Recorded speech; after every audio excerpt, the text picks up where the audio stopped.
Hey all. So as our district continues to prioritize standards-based grading and instruction, which has been a focus of ours for a few years now and is only growing, it's important for us to align our aspects of teaching and learning to these effective grading practices. And that includes our curriculum and assessments. So if you're participating in curriculum development for our district, or even just creating CFAs with your PLC teams, you may be tasked with creating target-based rubrics for your course. That is a 4-point rubric designed specifically for a given learning target, or as we refer to them, an SLO, or a student learning objective. These teacher-created district-wide SLO rubrics will have numerous benefits, right? It'll help ensure that teachers across the district have the same criteria for proficiency on any given SOL.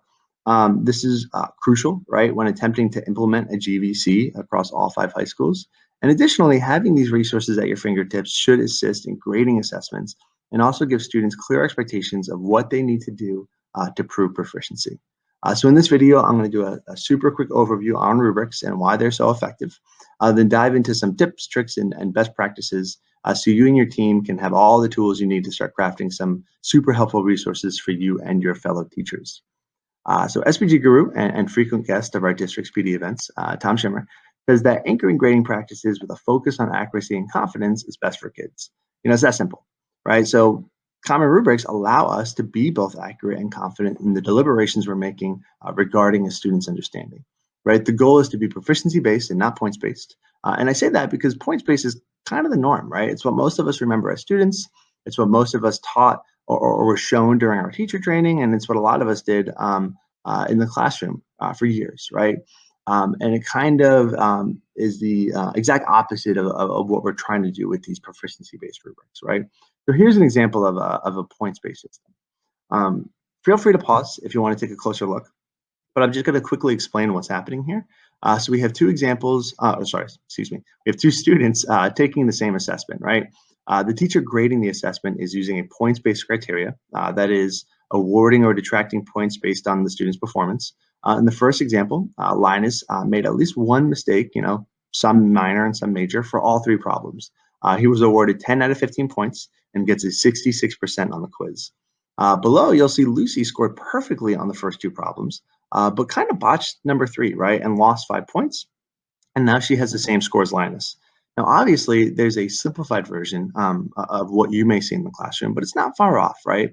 Hopefully, you've noticed a few issues here, right? For one, not always, but often, the point system is kind of arbitrary, right? Do you minus 1 point for every mistake? Do you differentiate between major and minor mistakes? Maybe minus 2 points for the major mistakes? Is everyone in your team kind of following that same system? Secondly, there's an issue with the quiz itself, right? Seeing as though there are multiple concepts being assessed, but only one grade is being assigned, right? Lucy seems highly proficient in the area of solving 2-step equations and inequalities, right? Problem number 1 and 2, but is struggling with quadratics. Is the 66% really telling that story? And similarly, I would argue that Linus has a pretty good understanding of the first 2 concepts, but just made some minor mistakes. And he's also struggling with that last question, but he's closer to the mark than Lucy is, and yet they have the same grade. So to make a shift towards accuracy, our goal is to first separate these targets, right? Instead of giving an overall score for the entire quiz, like 66%, we can assess students' proficiencies for each of the individual targets. And then we want to prioritize proficiency over points, right? And to do that, you need to make a rubric. So here are some quotes that I often refer to and I really like. I'm not going to read them. So if you're interested, pause this video and take a look. You'll notice that quality rubrics can have an impact on a variety of components in education, including PLC collaboration, student buy-in, and your own teaching and planning. So now that we tackled the why a bit, let's get into the how. So for the remainder of the video, I'm going to be tackling these best practices around rubric creation. So Susan Bricart is a leading expert in the area of rubrics and has written numerous books on the subject. And these are kind of her 5 commandments in terms of how to create an effective rubric. I'm also going to add one from Shimmer that I think is super helpful for teachers to grapple with. I'm not going to cover all of these in full detail. I'm just going to focus on the essential ones, but hopefully we'll dive deep enough so you get you can get started on making these. So excuse me as I make another math example, but just know that this is transferable to any other subject. So For a few of these practices, I'm going to refer to this SLO, which is students will be able to solve one variable linear equations. Okay, so now let's look at what it would take to create a rubric for this target. So practice number one, make relatively easy distinctions between each level. So for us, that's using a 5-point scale, right? 0 to 4. And for each level, the description of that proficiency level has to be notably different than the level above or below. And the less levels you have, the easier of a task that is. So we often advise teachers to create a 5-point rubric and avoid any half points, right? Or any plus or minuses. It's tempting, right?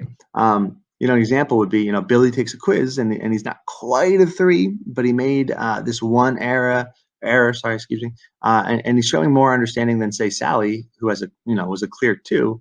So let's give him a 2.5, right? Well, labeling is easy, but describing that is way harder. You can use half points, but then each level needs to be as descript as the next, right? It should be completely clear why Billy got a 2.5 and Sally got a 2 based on the descriptions in the rubrics, right? And that just seems like a lot of work. To simplify that process, we often stick with that 0 to 4-point rubric, avoid those half points. We have 4 distinct levels of proficiency, where 0 would be our no understanding, whatsoever. And it just makes that process easy, right? And to call back to the example I just gave, I would probably just give Billy the 2. I'd maybe even put a 2+ on his assessment as a feedback piece, but give him the 2. And then as long as, we're allowing him to reassess for full credit, that will give Billy a chance to eventually get that 3 and then hopefully that 4. So practice number 2, create a progression of equality from simple to sophisticated. So this is a tricky one. And it's one that I wrestled with a lot when I started making rubrics and doing this in my classroom. So what we mean by that is that if the target is to solve an equation, right, every level on the rubric from 1 to 4 should represent some level of understanding on how to solve that equation. From a very low level of understanding, like the 1, to an advanced level of understanding.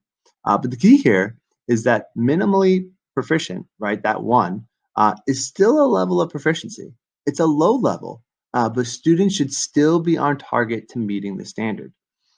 This practice is the first step to consider, right, when beginning to define each level of your rubric. But I also like to tag these on to 2 other practices from Brookhart, right? The rubric should cover the whole range of performance, again, from a 1 to a 4. And each of those score categories should be written at the appropriate level. Referring back to Shimmer, he reiterates often that the purpose of standards-based rubrics is to ensure that students are meeting the standard. So each level of the rubric needs to be aligned to the standard. The example he often uses is the pancake example, right? So we're going to explore that actually. If a standard is to make a pancake, right, then each level of the rubric is based on the quality of the pancake. So here would be a non-example of that, right? A rubric that doesn't align with that principle. One may say that, if again, going to that example to make a pancake, that to earn a 1, you need your eggs and your flour, right? You can't have pancakes without eggs and flour.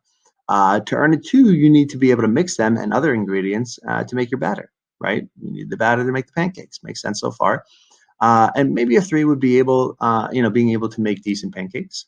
And a 4 are these delicious, fancy looking pancakes, right? With the whipped cream and the fresh fruit looking delicious. Well, if we look at these first 2 levels, you realize these are not pancakes, right? We definitely need to know what ingredients we need to make pancakes and how to combine them together. Both of those skills, though, are underpinnings, right? And should be taught and assessed formatively. By the time we're expecting students to make pancakes, batter is not enough, right? It's not enough evidence to even determine a level of proficiency because they haven't made a pancake yet. Similarly, our level 4 is also problematic, right?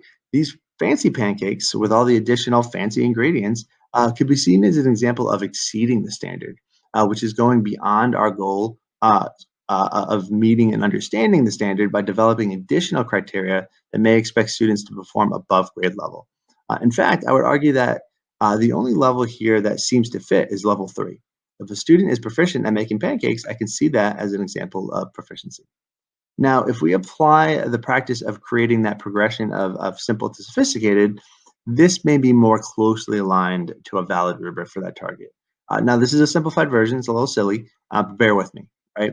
But we could say that a 1 are these, cardboard tasting frozen pancakes, right? That my son could solely exist on, but they're not really high quality pancakes, right?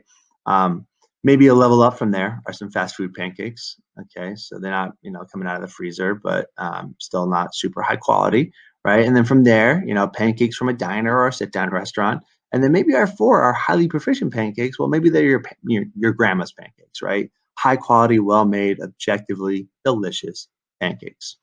Um, you know, and hopefully you see with this rubric, right? And instead of focusing on the elements that make up a pancake, right? Your eggs, your flour, your batter, we're looking at pancakes at progressing levels of quality, right? So that was a silly example, but the point was to really stress that progression, right? Here are some common descriptions of these 4 levels that align with this idea. The third row in particular really breaks it down in simple, student-friendly language, especially when looking at the difference between a 3 and a 4, right? Where if a 3 is meeting the standard, right, proficiency, a 4 is having an advanced level of understanding. Again, not exceeding, but an advanced level. So maybe instead of just being able to understand the concept, you can explain it to others. You can teach it, right? You can apply it in different contexts. But regardless, each level should be on target. Right? And only when a student has no understanding of the content, right, they're completely off target, would that student receive a 0. So like I mentioned, I'm not going to cover all of these practices, but as a quick refresher, here are some other tips that will help you when putting together your rubrics. Being descriptive and clear, making relatively easy distinctions between each level, featuring parallel descriptions from level to level, having that consistent language. That seems to really help and make the process easier for teachers to understand when grading and also for students to understand when they're determining their proficiency. And here are just some quick examples of that. Again, I'm not going to read all of this. Feel free to pause for a closer look. But these are rubrics, academic-based rubrics that showcase a clear level of progression as well as clearly distinct descriptions of each level. And to close this out here, I just want to end with a quote from John Hattie.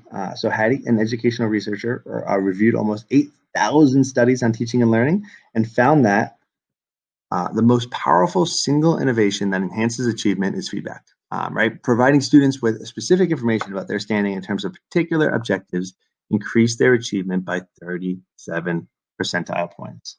And that's essentially the role of a rubric, right? It's specific information regarding proficiency on particular objectives.